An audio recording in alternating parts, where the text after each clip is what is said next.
Today is Wednesday, April 12. I'm Pastor Anthony, and this is Wilderness Wanderings.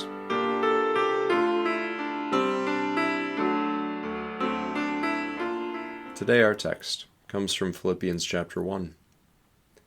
I thank my God every time I remember you. That's Paul writing in Philippians 1 verse 3.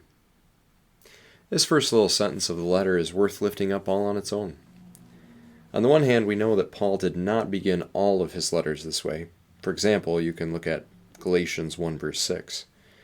But Paul did begin many of them this way, with thanks to God for the church he was writing to.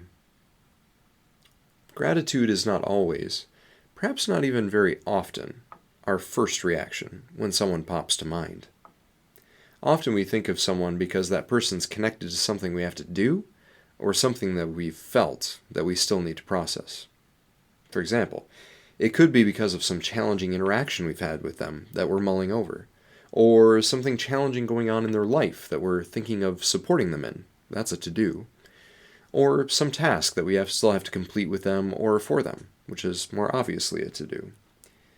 There's certainly other reasons that people come to mind, but I think that actually does cover the bulk of them. So people become to-do lists in our minds, or they become situations rife with emotional complexity. But how often is it that our very first act is giving thanks to God when a new name or face comes to mind?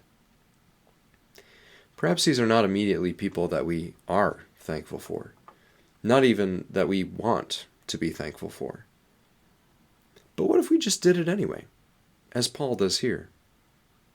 In Christ and in the humility of Christ, there is always a reason to give thanks for another person created in his image, another subject of his love. Indeed, as Paul said in his words of greeting, the grace of Christ was already with them, among this church and its people. In the Greek language Paul wrote in, grace, charis, and thanks, eucharisto, are nearly identical words. Grace is the charis that God gives to us, and Eucharist is the grace that we give back to God. You may, in fact, recognize an older but common word for the Lord's Supper in this second word, Eucharist.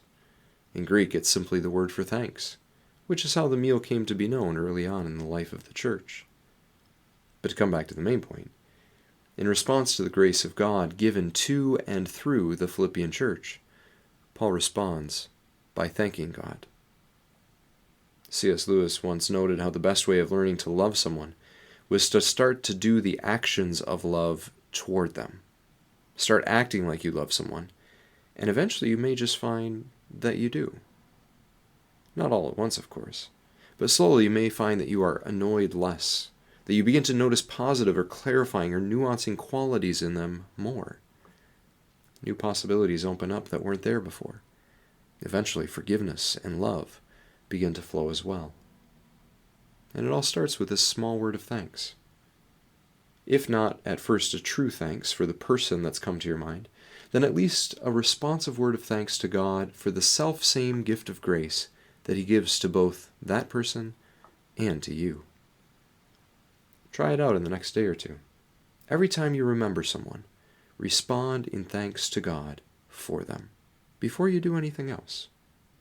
In this small, repetitive act of faithful response, just see what God might do within you to increasingly transform your mind to that of Christ, even as He does His work in your relationships. As you journey on, go with His blessing. May the peace of the Lord Christ go with you wherever He may send you. May He guide you through the wilderness and protect you through the storm. May He bring you home rejoicing at the wonders He has shown you, and may He bring you home rejoicing once again into our doors.